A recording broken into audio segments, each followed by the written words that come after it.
I'm Chris Berman. Well, let's get straight to the action. In our first game this week, we had the Giants squeak to a 1-point victory. We had a big injury in this one, and Trey has the lowdown for us. Trey?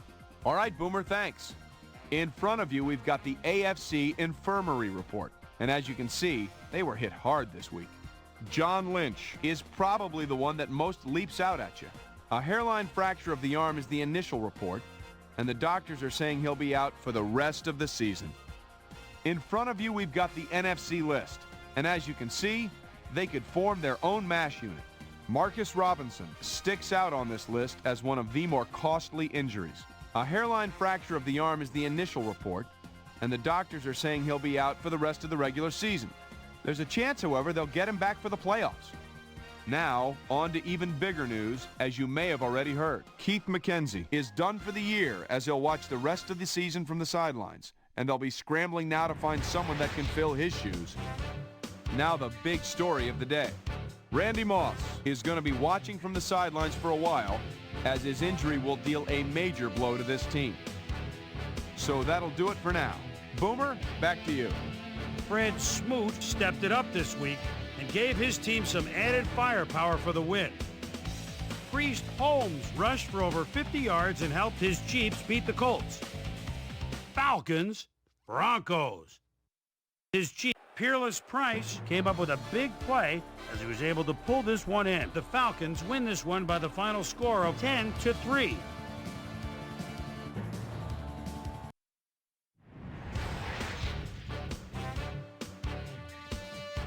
In upstate New York, Buffalo, we had the Bills end up with an 8-point victory.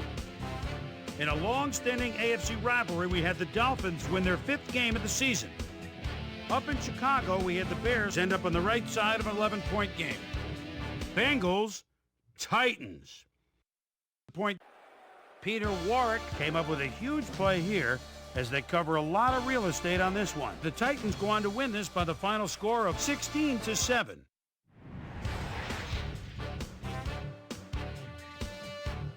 The Cowboys defense held their opponents to under 50 rushing yards in their win at Texas Stadium. The Texans lost at home and will have to hit the road to meet the Broncos.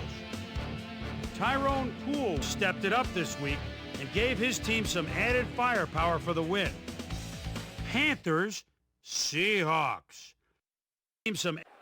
Stephen Davis got the ball here, and it was a defensive meltdown. He's got lots of space ahead. The Panthers go on to win this by the final score of 9-3. LaDainian Tomlinson rushed for over 50 yards and helped his Chargers beat the Raiders. And last but not least, we had the Ravens come away victorious. So let's change things up a bit and turn to a guy that's had his eye on the college game, and that's our own Mel Kiper Jr. He joins us now. Mel, your work never ends, I know. Believe me, I know better than anybody else.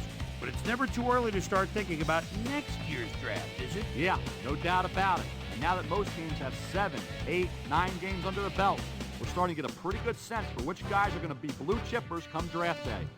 McKenzie is a guy, for starters, that I think truly has very few negatives in his game right now. 6'5", 300 out of Clemson. And this is a guy I think will be an anchor for some team's line for years to come. He's got great balance and good footwork in the middle, but what I like most is he's got real leadership quality. He's not afraid to take charge out there. Fowler is another guy that's starting to make some noise with a terrific senior season. He was a virtual unknown coming into this year, but people are starting to project him to have a solid NFL career. I'm starting to jump on the bandwagon as well. So that'll do it for now, but you can guarantee that the big board is going to see a lot of risers and fallers between now and April. So another week in the books here on ESPN, but what do you say we hand out a few game balls before we go? Here's my prime-time players. That'll do it, sports fans. I'm Chris Berman, and thanks so much for joining us here in the Bristol studios. We'll see you next week right here on ESPN, the worldwide leader in sports.